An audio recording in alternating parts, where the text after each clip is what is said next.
Oi, tudo bem? Eu sou o Leandro Liberali e esse é mais um Recuperação de História. Sobre o que será a aula de hoje? A aula de hoje é sobre as reformas protestantes. Você sabe como surgiu o protestantismo? Sabe o que significa o protestantismo? Por exemplo, aqui no Brasil, quando eu era mais novo, lá na década de 90, que as pessoas falavam, pô, agora eu sou protestante, me converti ao protestantismo. Nossa, você não quer se converter ao protestantismo também? O que eram essa igreja protestante que estava expandindo naquele momento? Eram as igrejas que hoje se veem, se consideram as igrejas evangélicas, né? Os crentes, em alguns momentos também, eles já se chamam de neopentecostais. Então, se hoje em dia existem tantas igrejas evangélicas, tantas igrejas neopentecostais, né, ou que assim se denominam, por que ninguém mais ouve falar da palavra protestante? Por que essa palavra caiu em desuso, esse termo, essa denominação que era tão comum, já foi tão comum em algum momento? Então eu deixo para você essa reflexão de dever de casa. O que eu posso talvez adiantar é que esse é um termo que está ligado, me parece, a coisas ditas negativas, né? O cara que só protesta, o cara que só quer saber de protestar, né? É o rebelde sem causa. Talvez essa seja uma das causas, não sei, deixo para você aí fazer essa avaliação. E como é que surge esse movimento protestante? Né? De onde é que ele vem? Em primeiro lugar, o protestantismo é um movimento religioso que também é cristão, assim como era o cristianismo da Igreja Católica. E na última aula a gente viu que a Igreja estava sofrendo uma série de críticas. Todos os lados vinham questionamentos, né?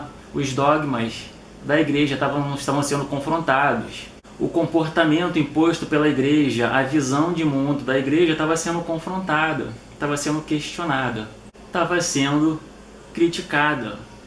E a gente viu que aqueles movimentos eles vinham de fora da igreja, eram movimentos ligados às artes, à literatura, à ciência, à sociedade, à burguesia ascendente, né? Aos novos interesses da nobreza. O que acontece é que essas críticas, esses questionamentos, essas confrontações não vêm somente de fora da igreja, elas surgem também no próprio seio da Igreja Católica.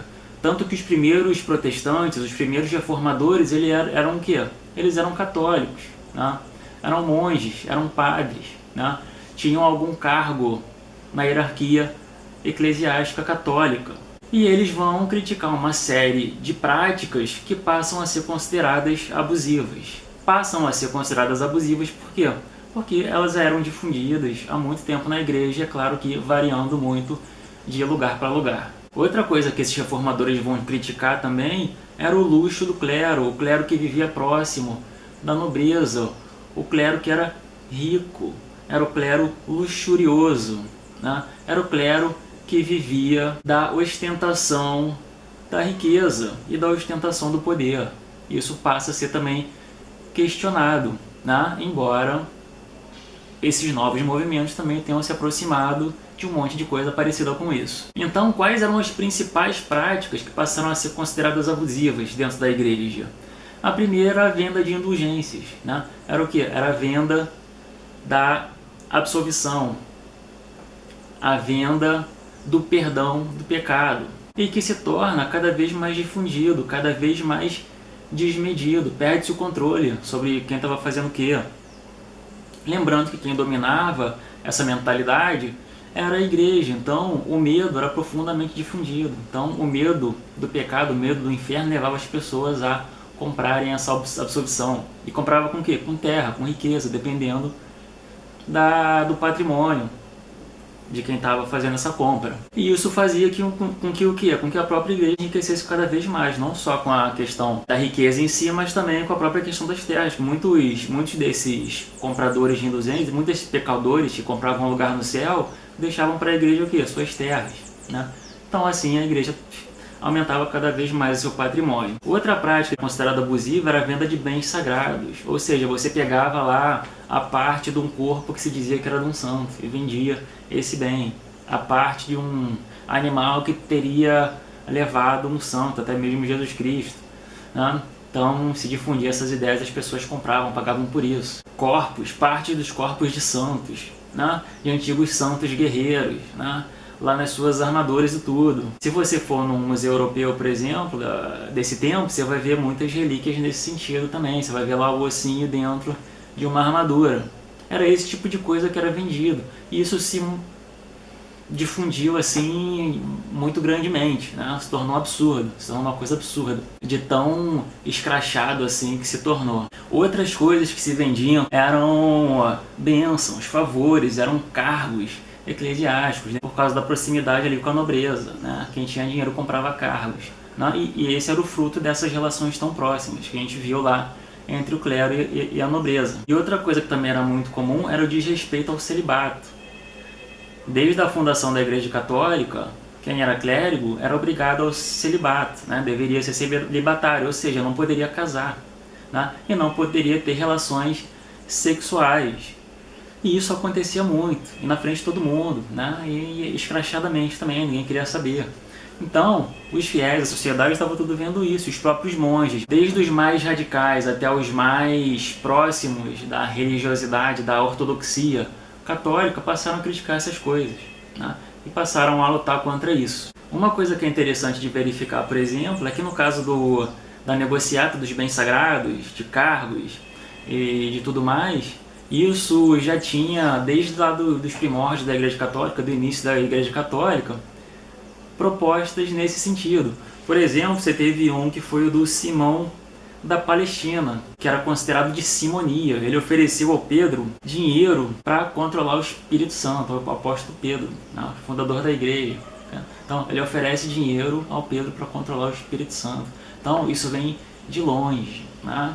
E quem fazia isso, é claro, procurava legitimar essa prática fazendo referência a esse tipo de coisa, né? Que não foi adotada pela igreja oficialmente, mas que acontecia extraoficialmente. Outra coisa que também era desse tempo era proveniente do Nicolau de Alexandria, também de lá do início da Igreja Católica, o que era considerado nicolaísmo. Ele acreditava o quê? Ou pregava o quê? Que os padres, os clérigos, deveriam poder ter relações sexuais, deveriam poder ter famílias. Não sei se exatamente ter famílias, mas pelo menos relações sexuais ele dizia que os clérigos deveriam poder ter. Então, quem praticava o concubinato, quem tinha casamento lá não permitido, quem tinha amante, quem fazia sexo, também se apoiava nesse nicolaísmo para procurar justificar, legitimar as suas práticas, ainda que elas não fossem oficiais e fossem mesmo condenadas pela igreja. A presença da simonia e do nicolaísmo era tão fortemente presente na Igreja Católica, desde que do seu início, que em 1139, no segundo Concílio de Latrão, eles vão ser condenados pela Igreja Católica, oficialmente, formalmente condenados. Isso vai servir de alguma coisa? Não, essas práticas vão continuar. Então, esses reformadores aí, quando estavam ainda dentro da Igreja Católica, eles falavam que o quê? Que Roma deveria se contentar com o dízimo e com os sacramentos. Quando você fazia um casamento, um batismo e tudo mais, né, se pagava, a nobreza pagava, você tinha lá uma troca. Só que as coisas se tornam piores, principalmente no caso do Lutero, que a gente já vai ver quem é, quando o Papa Leão X, em 1517, autoriza a venda de indulgências para construir a Basílica de São Pedro, que é aquela basílica enorme lá, gigante, que está em Roma. Então esse foi o estopim para o Lutero, que é o primeiro reformador protestante e um dos mais famosos, a bater de frente com a alta hierarquia católica. E antes de a gente partir para o Lutero, é bom lembrar também o quê? Que tudo isso que a igreja estava fazendo nesse momento era fruto do quê? Do seu próprio poder, do seu imenso poder. A concentração do poder leva o quê? A corrupção, leva ao abuso. E era toda essa corrupção, todo esse abuso que estava se espalhando, né, pelas hostes católicas. E outra coisa importante de lembrar era o que dava esse poder à Igreja Católica. que era exatamente o que? O controle do contato com o divino. Você, naquele tempo, na Idade Média, lá no final, você só podia ter contato com Deus por meio de quem? Por meio da igreja, através do clero. Era só assim que você podia entrar em contato com Deus.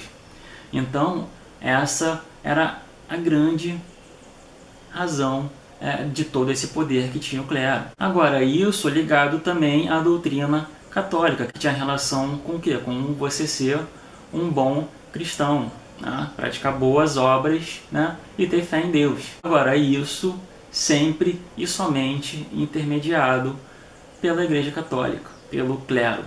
Esse era o grande fundamento do poder católico naquele tempo. E é isso que os reformadores vão procurar quebrar, romper. Então vamos partir agora para o luteranismo. Martinho Lutero, que era um monge alemão que vai bater de frente com o Papa. E aí quando o Papa lá autoriza aquela indulgência em torno da construção da Basílica de São Pedro, ele vai lançar as suas 95 teses. E o que ele vai propor com essas 95 teses? A reforma interna da Igreja Católica. Ele vai querer reformar a Igreja Católica, principalmente no sentido do que? Das indulgências, acabar com as indulgências. Outras coisas também, mas principalmente isso. Então ele vai querer reformar aquele padrão de comportamentos e de relações políticas da Igreja Católica e também da sua própria organização. Uma reforma da hierarquia eclesiástica, ou seja, aqueles que estavam lá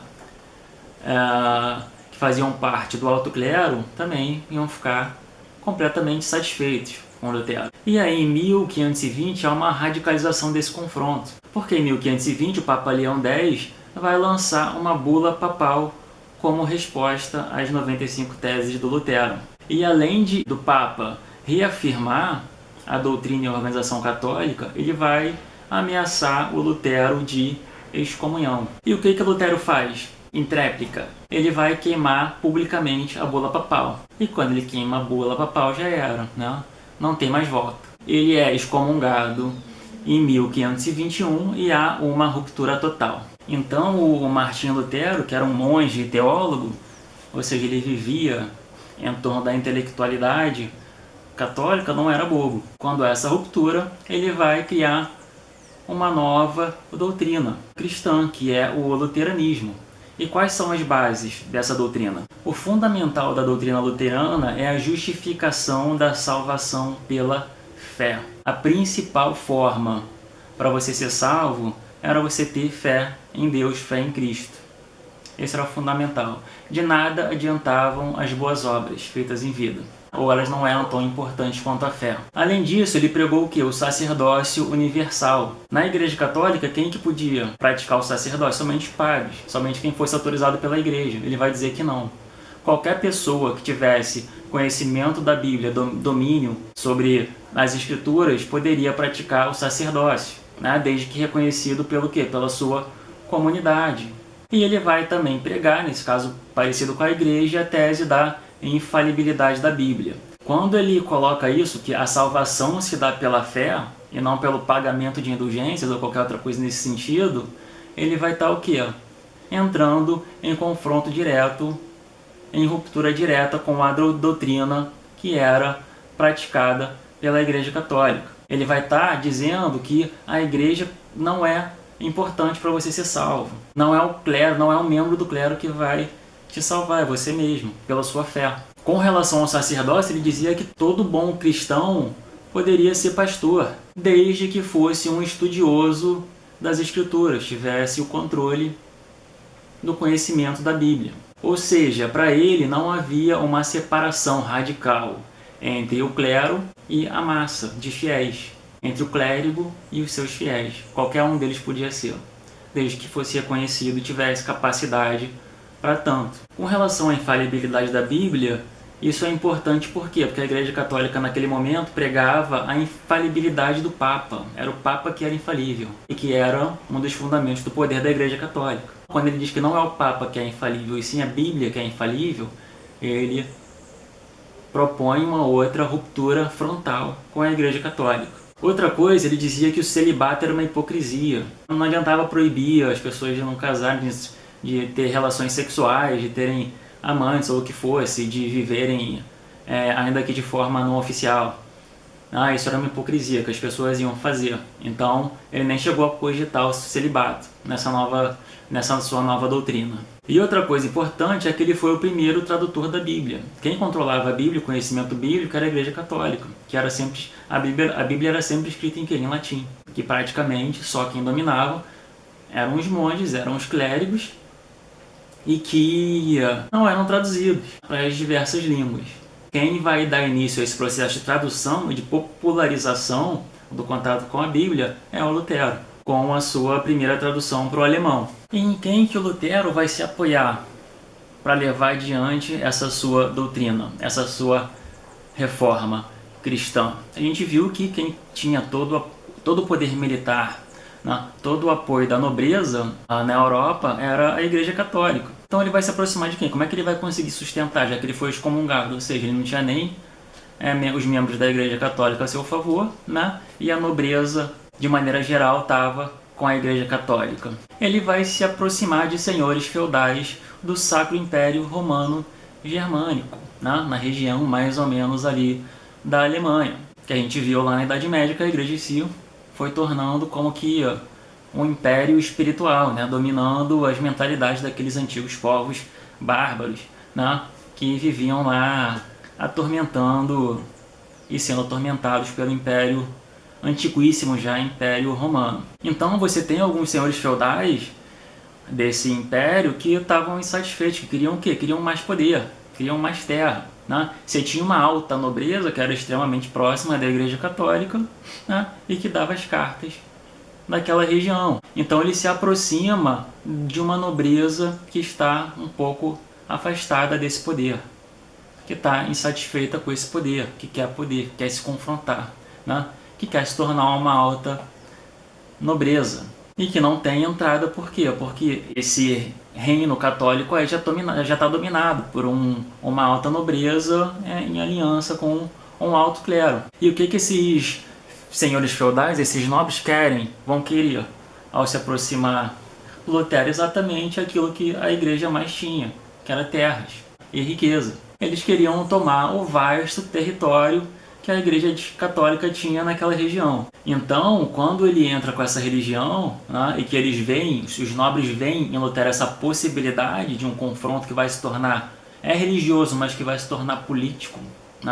em torno de quê? Da disputa por territórios, ele vai também acabar meio que convertendo ou se aproximando também de uma baixa nobreza, dos camponeses, que vão ver nele que é uma possibilidade de uma vida melhor, de uma melhor conduta social, de mais justiça social, de menos opressão, de menos exploração. Só que o que acontece? Essa pequena nobreza e esses camponeses vão se tornando muito radicais. Então, quando eles veem que não vão conseguir, que está difícil, eles começam a partir para o radicalismo, para pegar em armas. E o Lutero vai fazer o que diante disso? E com essa, digamos assim, média nobreza? Vai ser contra esses movimentos de radicalização de uso das armas. Aí, inclusive, vai citar a Bíblia. Quem vive pelas armas vai morrer pelas armas, alguma coisa nesse sentido, não lembro exatamente. Então, contra esse radicalismo desses camponeses, dessa pequena nobreza, o Lutero vai apoiar o massacre, esse massacre de camponeses. E qual era a principal demanda dos camponeses? Era exatamente do quê? Do fim da servidão. Aqueles que queriam que se tornasse parte da doutrina dessa nova religião. Então, depois que tem esses conflitos aí, que eles massacram um monte de camponeses, mortandade e tudo, e que os camponeses e essa baixa nobreza volta a ficar nas mãos dos senhores feudais luteranos, a grande nobreza alemã, que era a nobreza que era fiel a Roma, que estava próxima do Papa, vai propor o quê? Que eles voltem ao catolicismo, que se afastem do Lutero. Eles vão querer retornar ao catolicismo, se afastar de Lutero, em vista daquilo que eles podem conseguir? Não.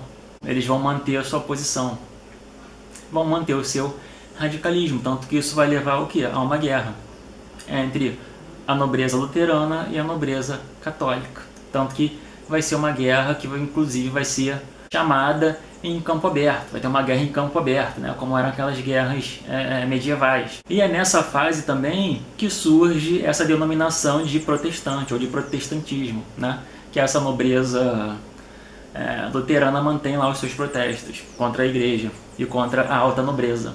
Então vai ter guerra, não vai haver vencedores nessa guerra, eles vão manter suas posições e aí vai ocorrer aquilo que se chama de a Paz de Augsburgo, uma cidade de lá do Sacro Império. E o que a Paz de Augsburgo vai determinar, vai delimitar? Que a religião do povo alemão, que não era alemão, mas vamos colocar aqui como alemão, vai ser a mesma religião do príncipe do lugar. O príncipe que era, nesse momento, o senhor feudal mais poderoso, aquele que conseguia regimentar mais vassalos, ter mais acordos, era o suzerano, era o grande suzerano, o príncipe era o grande suzerano nesse momento, depois vai ser o rei, mas nesse momento é o príncipe. E assim surge uma nova conformação social, que é social e religiosa, que vai ser econômica também, que vai ser política também. É depois dessa Paz de Augsburgo, ao longo dela, que surge também o que? A Confissão de Augsburgo, que é o que? É a oficialização da doutrina luterana, a oficialização do luteranismo enquanto religião, que vai poder ser adotada pelos príncipes, né? E consequentemente pelo seu povo. E uma coisa que acontece também ao longo desse processo, que também é muito interessante, é que havia um padre que tinha se tornado padre há não muito tempo atrás, né? Entre 5 e 10 anos, e que quando entra em contato com o luteranismo, ele se torna luterano. Esse padre era o Thomas Müntzer.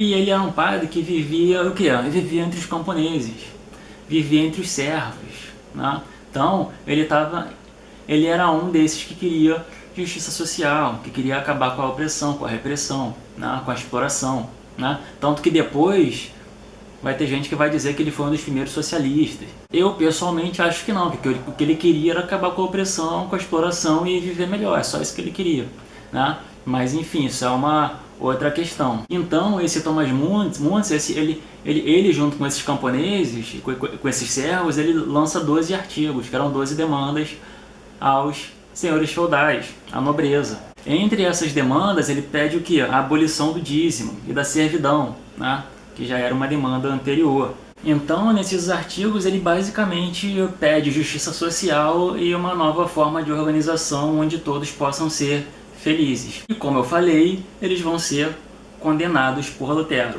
né? E vão morrer pela espada, né? Por quê? Porque eles vão se rebelar. E eles se rebelam sendo liderados pelo Müntzer, né?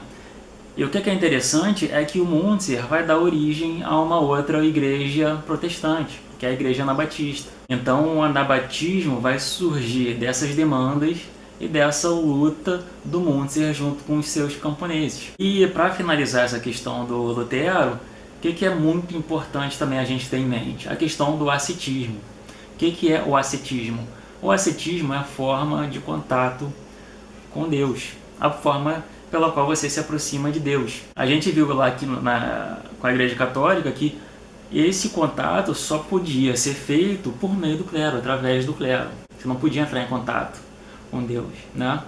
No máximo você podia rezar lá, beleza, né? Mas como forma de demonstração de fé. Para o Lutero, a sua forma de ascetismo, a sua forma de entrar em contato com Deus, para além da salvação da fé, era o que? Era você ser um bom, digamos assim, cidadão, né? Não exatamente cidadão, mas você ser um bom cristão. O que significava ser um bom cristão nessa forma de ascetismo?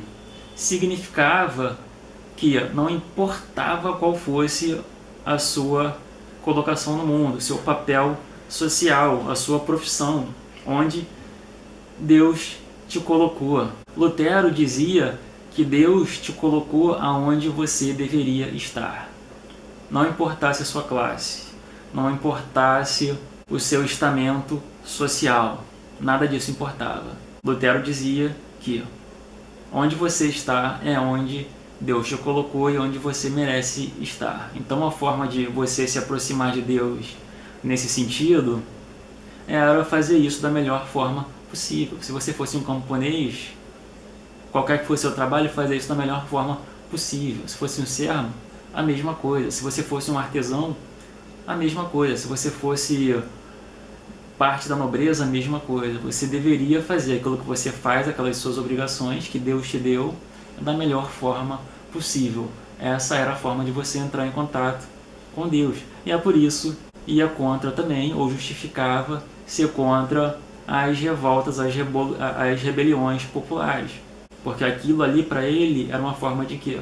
De desrespeitar uma espécie de ordem divina, uma determinação divina. Ou seja, quando ele fazia isso, ele se colocava completamente a favor daquele status quo político, social e econômico vigente, né? Que era o status quo que garantia a ele ter o apoio daquela nobreza da qual ele se aproximou.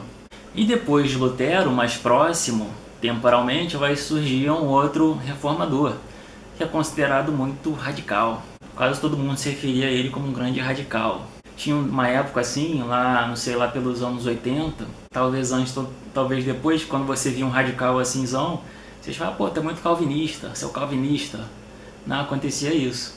Então esse reformador foi o Calvino, o João Calvino. O Calvino que se aproximou do luteranismo lá em 1533, aderindo à reforma luterana. Então ele inicialmente mantém contato com os humanistas laicos, ou seja, os humanistas lá de fora da igreja, mas se aproxima também do próprio Lutero, mantém algum contato.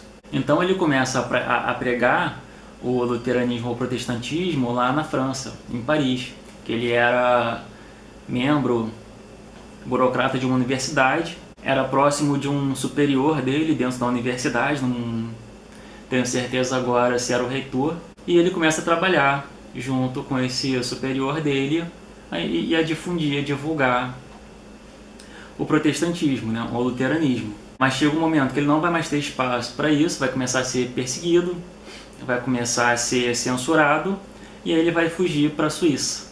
E lá ele começa a radicalizar o luteranismo, a radicalizar o protestantismo, principalmente no quê? No sentido do sacerdócio universal, ou seja, de que todos poderiam ser sacerdotes, todos poderiam ser pastores dentro daquele ideário lá luterano. Dentro da ideia do sacerdócio universal, ele vai radicalizar na ideia de quê? De que a igreja deve ser invisível e que o pastor deve ser um delegado dos fiéis, que o escolhem pelas suas qualidades morais e pelo seu conhecimento bíblico. Quando ele vai para a Suíça, aquelas ideias se espalham rapidamente, né? Porque as pessoas também já estavam de saco cheio da Igreja Católica. Se espalham pelos Países Baixos e chegam até a Inglaterra. Na Inglaterra que o calvinismo foi um dos mais radicais e que gerou também uma série de conflitos. A propósito, ele foi radical em todos os lugares. Todo lugar que ele chegou, ele gerou guerra. Só para lembrar, os principais países onde ele chegou foram França e Inglaterra, tirando os Países Baixos ali, que também rolava um conflito, né? Mas os maiores conflitos foram nesses países, Inglaterra e França. Conflitos que foram muito sangrentos, inclusive. Então, além do sacerdócio universal, que já confrontava a igreja, ele vai radicalizar com outras ideias católicas. Por exemplo, lá ele vai dizer que de nada valiam as boas obras em vida. As boas obras em vida, que eram um dos fundamentos do catolicismo, nada valem. Os sacramentos de nada valem. Os sacramentos que eram os fundamentos, os princípios centrais do catolicismo. Que, assim como o Lutero, que não existe purgatório. Ou a pessoa vai direto para o céu ou vai direto para o inferno. Purgatório, para expiar seus pecados e tudo mais, ele vai dizer que isso não existe. Então isso é de um radicalismo profundo também. E qual é o fundamento, a ideia central do calvinismo? É a ideia da predestinação divina. Ou seja, para o Calvino, todos já nascem pecadores. E Deus, antes do próprio nascimento, já decidiu se aquela pessoa vai ser salva ou não. Se aquela pessoa vai para o inferno ou para o paraíso. Ele acredita que todos são predestinados. Quando ele lança a tese da predestinação, a questão da fé, a questão das boas obras não servem de nada. Não é aquilo que determina a salvação. Mas em compensação, ao longo da sua vida, existem existem formas para você saber se você foi o escolhido ou não. Olha que legal. Qual é a principal forma para saber se você foi um escolhido de Deus para ser salvo, para ir para o paraíso? Era o quê? Era a prosperidade, era a riqueza. E além disso, era a retidão de princípios, a retidão moral. Daí o radicalismo, né, com que muitos deles vão se comportar. E se você fosse um vagabundão, pobrão, não fizesse nada para ninguém, nem para você mesmo, né? Não buscasse a prosperidade, não tivesse iniciativa para conseguir as coisas, aí era um sinal de que Deus te reservara o inferno. Você não foi um dos escolhidos, não teria sido um dos escolhidos. O mesmo para quem seguia o mau caminho, a criminalidade do cotidiano, a criminalidade rasteira, né? Porque haviam limites ali, comportamentais, dentro daquela retidão moral, que significavam, né, que estavam ligadas a essa forma de ascetismo. Então o cara que fosse ricão lá, que cometesse determinados impropérios, para dizer o mínimo, assim, esse cara não, o cara é rico, o cara é próspero, o cara conseguiu um monte de coisa, o cara tá no paraíso já. Pô, isso aí é besteira. Mas se você fosse um pobrão lá que não corresse atrás de nada, que não tivesse uma predisposição aí à prosperidade, à busca pela riqueza material, né? Azar. Agora, essa prosperidade, para ser um sinal da salvação, ela tinha que vir acompanhada de quê? Só para lembrar aqui, essa também é uma forma de ascetismo, né? Era o ascetismo calvinista, tá? Só para pontuar aqui. Essa prosperidade, para ser um sinal da salvação, ela tinha que vir com o trabalho. Era a prosperidade por meio do trabalho. Ou seja, ele valorizava profundamente o trabalho duro, o trabalho árduo. Além disso, ele não condenava a usura, ou seja, não condenava o empréstimo a juros abusivos. Ou seja, ele foi basicamente um entusiasta dos banqueiros, que eram os setores mais ricos da sociedade, mais prósperos da sociedade, ou seja, o pessoal que ia para o paraíso, desde que trabalhando, toda semana. Tinha que trabalhar duro a semana inteira e reservar o domingo para ir à igreja, ouvir lá a pregação do pastor. Ou seja, você tinha que ter essa retidão moral, a retidão moral ligada ao trabalho duro e ligada à orientação ou às regras doutrinárias da igreja. E isso envolvia o quê? Que o pecado não necessariamente era um sinal de que você ia para o inferno. Se ele considerava que o pecado é inerente ao ser humano, que todos nascem pecadores, havia uma grande condescendência aí com o pecado. Então essa retidão moral muitas vezes era só uma... como é que a gente pode dizer assim? Nem sei o que dizer com relação a isso. Era uma questão mais de imagem, assim, né? Você tem que parecer, mais de parecer do que ser. Essa forma de ascetismo calvinista, ela foi muito associada, por exemplo, pelo Weber, ao próprio surgimento e aprofundamento do capitalismo. Que os grandes colonos que foram para os Estados Unidos, a gente vai ver isso em outra aula, eles foram fugidos de perseguições religiosas na Inglaterra. Então era uma elite calvinista, puritana, né? O puritanismo está ligado a esse radicalismo que foi para os Estados Unidos e que tinha como fundamento que o trabalho árduo, o trabalho duro, ligado à sua religião. Religião que depois foi ficando de lado, mas o trabalho duro, a riqueza, a prosperidade, a busca pela riqueza material continuou muito presente, muito forte naquele país. Esse radicalismo do Calvino, ele leva a uma série de conflitos sangrentos também, principalmente, como eu falei aqui, na França, mas também na Inglaterra. Você vai ter muitas disputas religiosas, mas que tem um fundamento político, né, muito forte. Na França você vai ter guerras lá, carnificinas lá horrorosas. E só para pontuar aqui também, o Calvino, que foi o segundo grande reformador, é considerado o segundo patriarca da reforma, né, assim que ele fica conhecido. E a última reforma que a gente vai ver aqui hoje foi uma reforma que não teve muito a ver com a questão do ascetismo, não. Foi uma reforma que a gente pode dizer que foi bem mundana, por questões bem mundanas, por assim colocar, que foi a reforma anglicana, que aconteceu na Inglaterra. E essa reforma é promovida pelo rei da Inglaterra, o Henrique VIII. Henrique VIII, que era um seguidor da Igreja Católica, e quando estoura o luteranismo, ele vai chegar mesmo a condenar o Lutero, né? Ficar do lado da Igreja Católica, ao lado do Papa. Mas aí o que acontece é que ele era casado, né? Ele era casado, só tinha uma filha, né? Que não necessariamente ia conseguir ascender ao trono caso ele morresse. E não conseguia ter mais filho. E aí ele vai pedir ao Papa para anular o seu casamento com a esposa dele na época. E o Papa vai se recusar a anular o casamento. Por quê? Porque não havia divórcio naquele tempo. Depois que você casava, era até o fim. Não podia desfazer o casamento. Então é por isso que ele pede exatamente o quê? A anulação. E o Papa não vai conceder. E ele pede essa anulação para casar com quem? Com a sua amante. Era comum, né? Os reis têm amante. Então ele tinha uma amante preferida lá dele e ele queria casar com essa amante. E ele queria a legitimação da igreja para fazer isso. E inclusive ele é apoiado pelo clero local, ou seja, o clero local, o clero inglês, estava politicamente próximo, politicamente ligado ao Henrique VIII, tanto que apoiava essa sua demanda. Mas diante dessa negativa do Papa, ele vai preferir o quê? Vai romper com a Igreja Católica, vai romper com o Papa. E esse clero que estava lá com ele vai continuar apoiando essa posição, essa ruptura? Vai continuar apoiando essa ruptura. Por quê? Porque eles estavam de olho nos bens eclesiásticos, nos bens da Igreja Católica, que eram basicamente o quê? As terras e as rendas eclesiásticas. Tudo aquilo que era pago para a igreja fazer. Os sacramentos, os casamentos, né? O batismo, tudo isso era pago. O recolhimento do dízimo, tudo isso fazia parte das rendas eclesiásticas, né? E que, é claro, esse clero local, esse clero próximo do rei, ia pegar para si, tomar para si.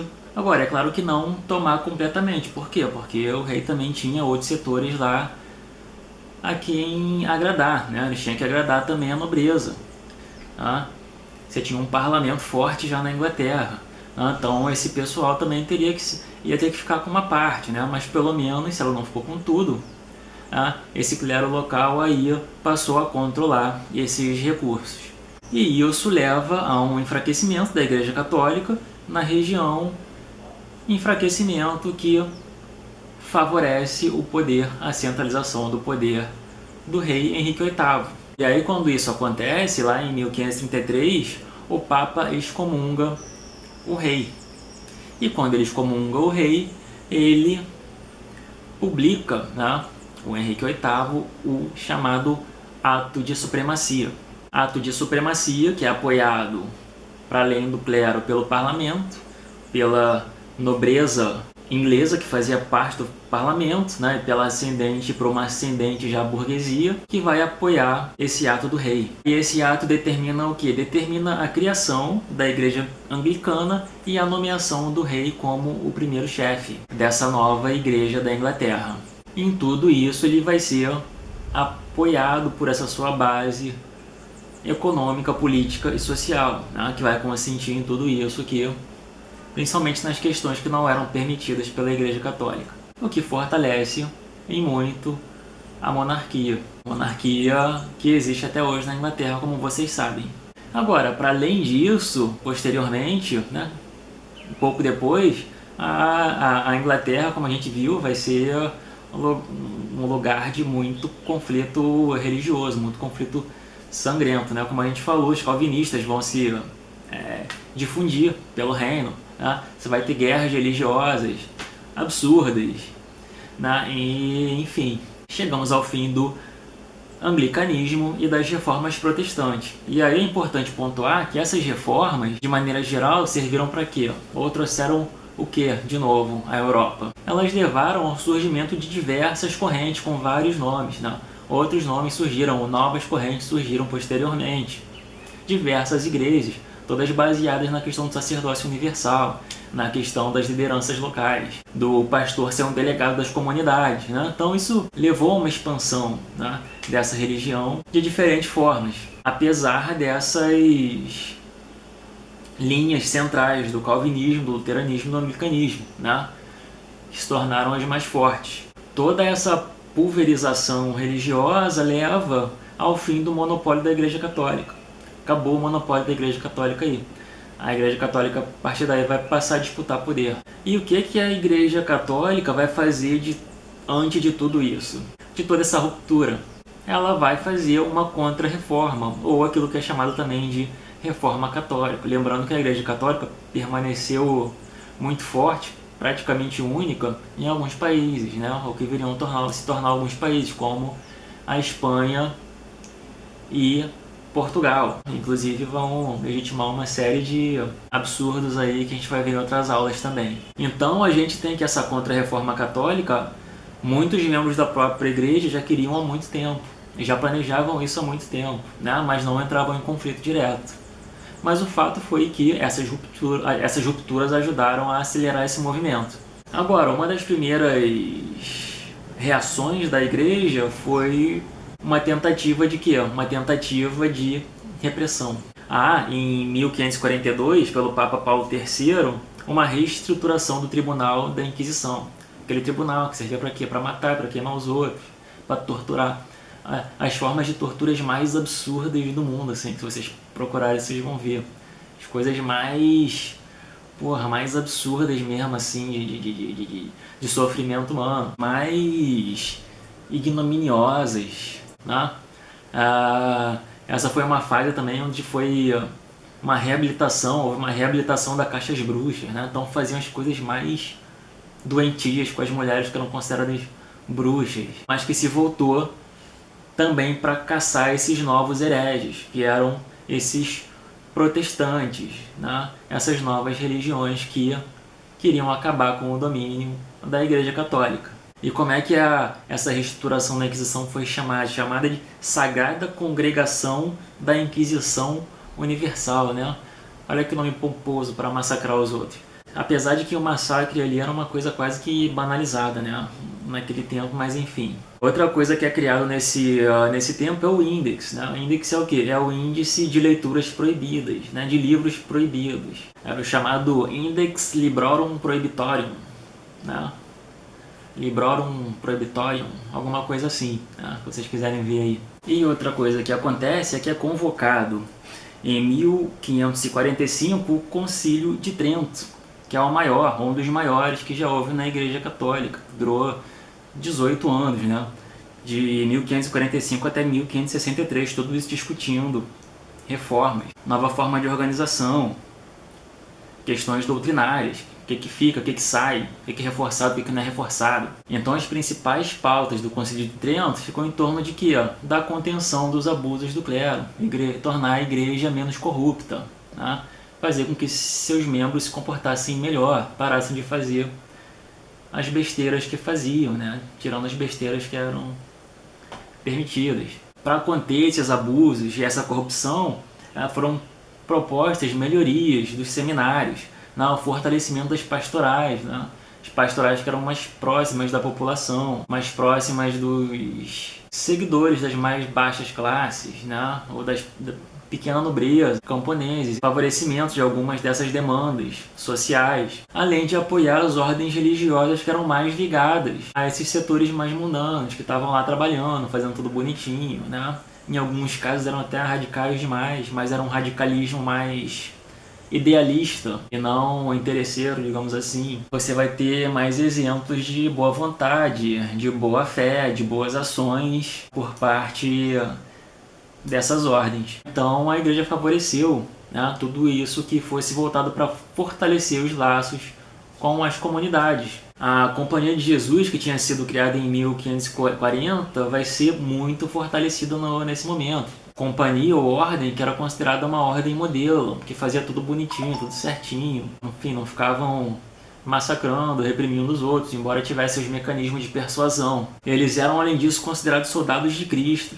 de tanto que eles eram idealistas nesse sentido. Outra coisa é que eles apoiavam a autoridade do Papa, que era fundamental para a igreja. Promotores da catequese, né, dos ensinamentos básicos, bíblicos e católicos. Em torno da catequese, eles fundaram várias escolas, né? Ao longo da conquista da América, eles vão fundar missões jesuíticas, né, onde eles vão expandir essa orientação, vão converter os indígenas nessa época. Tudo isso visando a quê? Visando a expansão do catolicismo, que era o que a igreja queria. né? Então é por isso que eles vão ser apoiados. Agora, isso vai ter um limite também, que quando chegava num ponto em que eles começavam a ser um empecilho aquilo que a Igreja Católica queria legitimar ou tinha que apoiar, por exemplo, nas grandes navegações, nas conquistas, eles também eram... não queria saber de nada não, eles iam para vala também, por assim dizer. Mas ao fim e ao cabo é por isso que eles se tornam tão importantes e têm uma história tão interessante nos países católicos das Américas. Eles têm um papel que ao longo da história a gente vai ver depois, é um papel dúbio. Ao mesmo tempo que tem uma proteção, tem também uma destruição, né, dessas culturas locais, né? Mas a gente vai ver depois. Então, recuperando-os, para finalizar, o que o Concílio de Trento definiu em termos doutrinários? Ele reafirmou a doutrina católica tradicional, ou seja, a importância da fé e das boas obras para a salvação. Além disso, a importância da Bíblia. Procurou também fortalecer o papel da Igreja como fonte da verdade, além da autoridade da Santa Sé, entre outras questões, né? Então, basicamente, houve uma mudança, houve uma tentativa de contenção, mas isso era muito relativo. Muito do que era considerado abuso e corrupção continuou, né? O que aconteceu foi que, basicamente, você teve um aumento do contraponto. Por exemplo, quando fortalecia as ordens religiosas, se você tinha um mau exemplo do alto clero, você tinha ao mesmo tempo o bom exemplo do baixo clero, né? E assim que as coisas foram mais ou menos